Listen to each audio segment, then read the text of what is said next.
Hello, everyone. This is the Department of Exceptional Learners coming at you today, giving a brief overview of what it means to be twice exceptional and how we work together to support students for success. So I am Lindsey Cox, a Supervisor of Special Education for the district, and also joining me today is Lisa Ernsberger. Hi, everyone. I'm Lisa Ernsberger, and I'm a Director of High Ability here at Elkhart Community Schools. So when thinking about what a twice exceptional student is, it is a student who has evidence of high ability and a disability, which often results in the unique set of circumstances. So for example, I can think about a student I had who got exceptionally high scores on all of his classroom assessments and his NWEA in math. But when concerns about his reading achievement were brought up on his dyslexia screeners, he was found to have reading decoding scores that were well below the average range for students his age. So he had a combination of some high abilities and other areas of intense interventions. So this student was twice exceptional. I think about another student that I had worked in the past who had a very different situation, and his disability was in the realm of an emotional disability. And his disability was so dominant that it actually hid his high ability. So in the classroom, it looked like a lot of behaviors, arguing with the teachers, inappropriate social interactions. And because of all of that, there was a lot of anxiety from the teachers and staff working with them of, how could this student be so high achieving academically if we have all of these other pieces going on?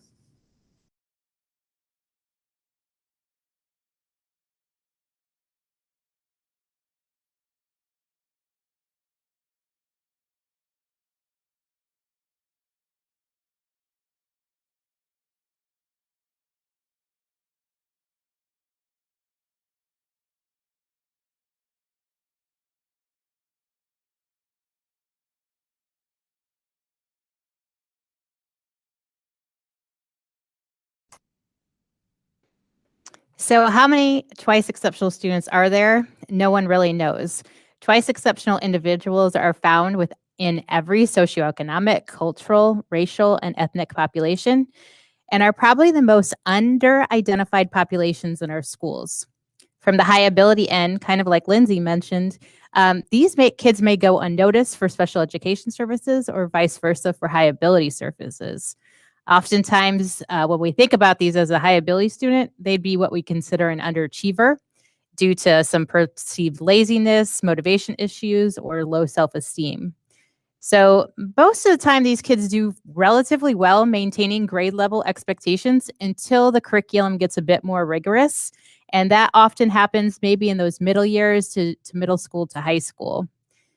Why it's important to think about this is these are students who represent a valuable resource within our local, state, and national society that could potentially be the kids who, with their appropriate education and services that we can provide, can really get them to blossom and be contributing members to our society. So, Lindsey, why don't you tell us a little bit about what it looks like here at Elkhart Schools? So in Elkhart, there are actually only 83 students currently identified as being twice exceptional. That's less than 1% of our overall student population, far, far, far below the national average.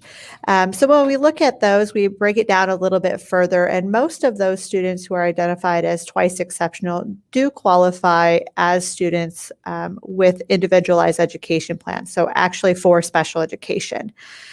And most of those students at the elementary level are identified with a primary disability of speech or language. But however, as those students get older, this actually changes quite a bit. And most of the students at the secondary level are then identified with either an emotional disability or other health impairment. Some of our students are identified as needing some additional services or accommodations, which are supported with that 504 plan, but that's usually only related to accommodations such as extra time.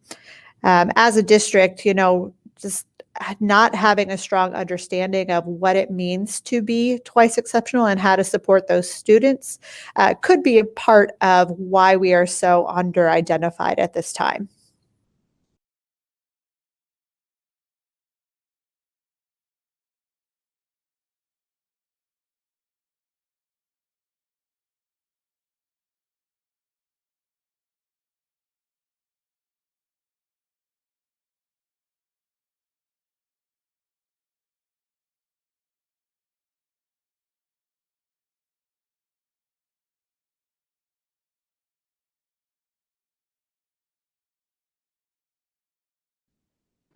So we're going to go through some indicators of maybe what you would consider twice exceptional. And so when we touch on these different areas of exceptionality, it's important to look through the screen in front of you. And also keep in mind that we are not going to go over um, indicators of physical disability or sensory disabilities, but those students would be included in this group of twice exceptional as well. So this one is pretty near and dear to my heart. I have a son who's twice exceptional. He's a general high ability student, and he also is ADHD. He mirrors his high ability with his peers in being able to produce advanced level work when he chooses to. But he really struggles with completing his work and staying organized and meeting those deadlines. So as we think about the types of people who might have had an executive function or were twice exceptional in this area, we could think about Nikola Tesla. He probably would have been considered a high ability student, but also had ADHD.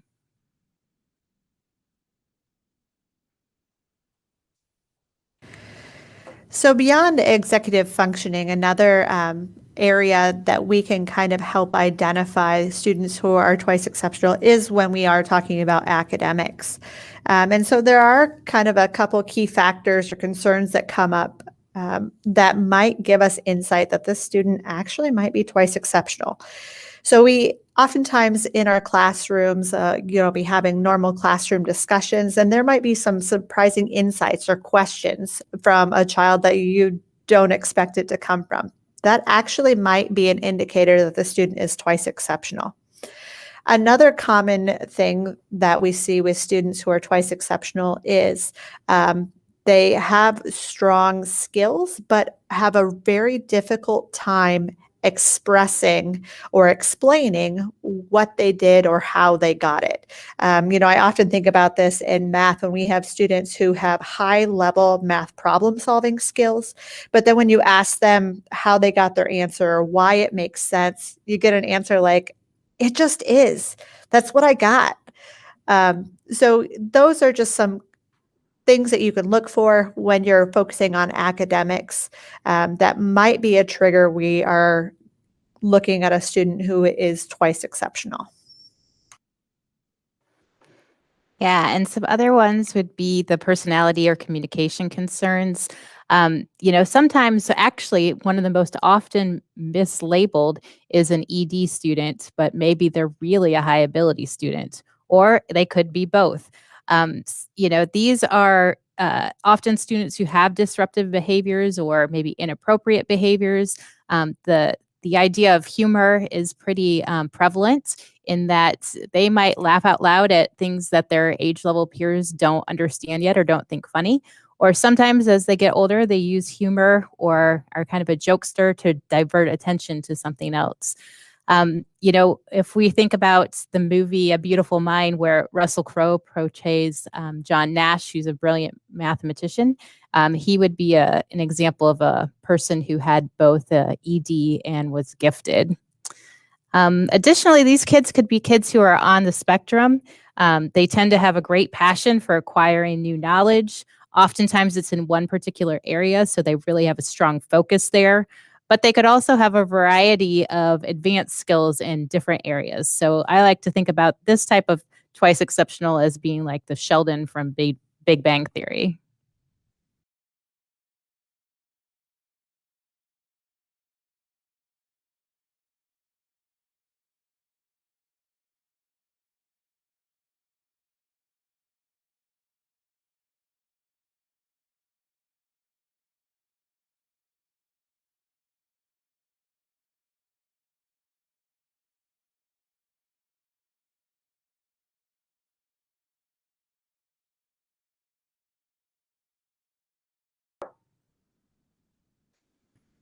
So when we think about how can we help these kids in the classroom, we're going to dive into this both from the intellectual and then the social, emotional, and executive functioning lens. And so, the biggest thing is making sure we accommodate both their strengths and academic talents, as well as their academic weaknesses and disabilities. So, one of the most important things with being a high ability student means it's not more work, but it's, because, on their academic level, they are doing work at their academic level. So allowing students to demonstrate knowledge and ideas, maybe through alternative work products, simulations, role playing, hands-on, project-based, integration of the arts is always an excellent way to appeal to their intellectual side as a twice exceptional student. Lindsey likes to say, we're going to focus on what and not how they're going to do this and how they show mastery. And, that idea of eliminating rote or repetitive work really does support a twice exceptional student. When you are accommodating or reducing the volume of the work, mixing up small group, independent work, using visual aids and charts, these are all ways to support a twice exceptional student in the classroom. Lindsey, why don't you tell us a little bit about some assistive technology? So as we talk about supporting any of our students, anytime that we can normalize the use of assistive technology, making that available to any student in our classroom, that really helps, especially for our students who are twice exceptional. So looking at some of the district resources that we have two apps that are available in the self-service portal. One is called Snap and Read, and it is a text-to-speech reader, but then we also have Co-Writer who actually does the opposite. So it goes from speech to text. I think I said that right. Anyways, so both of these applications are things that your students can use right now in your classroom to help them, one, have things read out loud to them, and then also help them get their words or their thoughts down on the paper.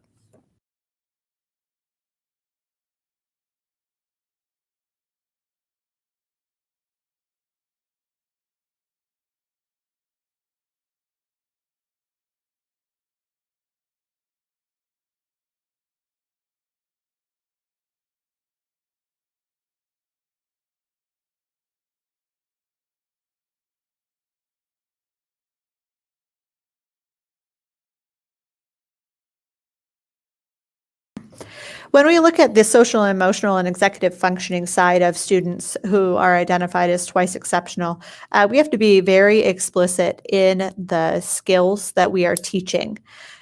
So we know that they have the academic potential, but we got to break down those barriers and give them tools to access and overcome the challenges they have.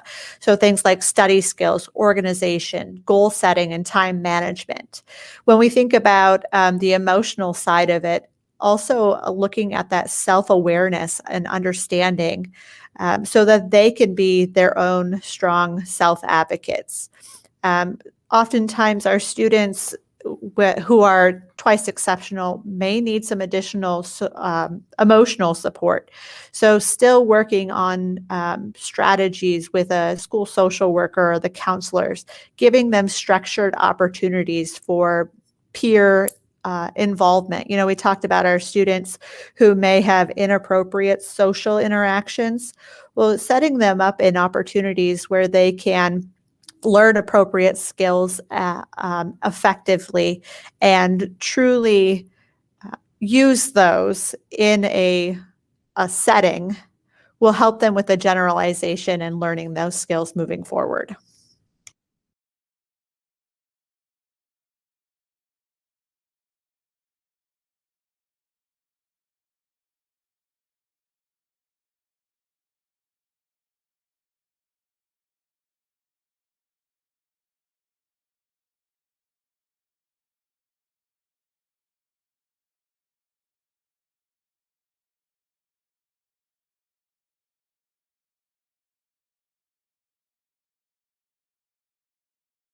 So a lot of times when we go back to identifying students for special education, it requires the impact on a student's educational performance.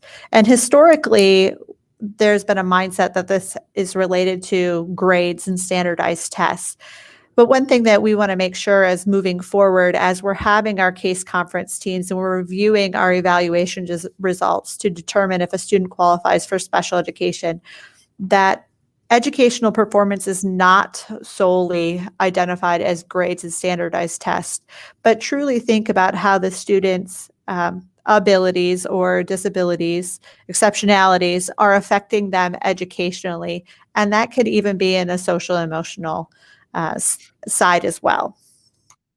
Yeah, so I think it's really important to realize that no one individual in a school can be expected to have all the knowledge necessary to address the unique needs of a twice exceptional student. So that's why we're calling on both departments, the high ability and Department of or Special Education Department, to really address this from a multiple disciplinary nature.